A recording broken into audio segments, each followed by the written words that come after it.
Hello all, this is Dr. Neerja, gynecologist and obstetrician. ఒక subscriber bulky cervix అంటే ఏంటి madam ఒకసారి చెప్పండి అని చెప్పి కమెంట్ చేశారు. సో బల్కీ సర్విక్స్ అంటే సర్విక్స్ నార్మల్గా ఉండడం కన్నా కొంచెం ఉబ్బినట్టు అనమాట, అంటే సైజులో పెరిగినట్టు. సో ఈ బల్కీ సర్విక్స్కి ఇదే ఒక పెద్ద డిసీజా అంటే కాదండి. దీని గురించి అంతగా కంగారు పడాల్సిన అవసరం లేదు. కానీ ఒకవేళ గర్భసంచిలో కణితులు అంటే ఫైబ్రాయిడ్స్ కానీ, లేకపోతే పాలిప్స్ చిన్న పిల్లకల లాంటివి కానీ, లేకపోతే సర్విక్స్ లోపల ఇన్ఫెక్షన్ అయినా, లేకపోతే హార్మోనల్ ఇంబ్యాలెన్సెస్ లైక్ పీసీఓఎస్ కానీ, లేకపోతే ఇంక్రీజ్డ్ బ్లీడింగ్ సైకిల్స్ కానీ ఇలాంటివి ఉన్నప్పుడు ఈ సర్విక్స్ బల్కీ సర్విక్స్ అని అల్ట్రాసౌండ్లో రిపోర్ట్ చేయొచ్చు.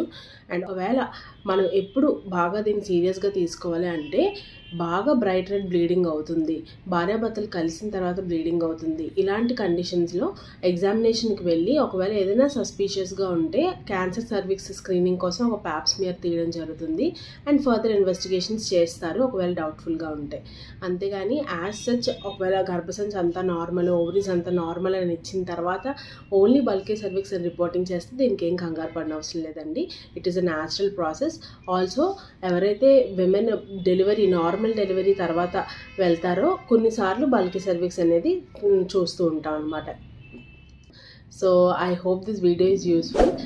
Please do comment any such doubts. I'll be more than happy to help. Thank you.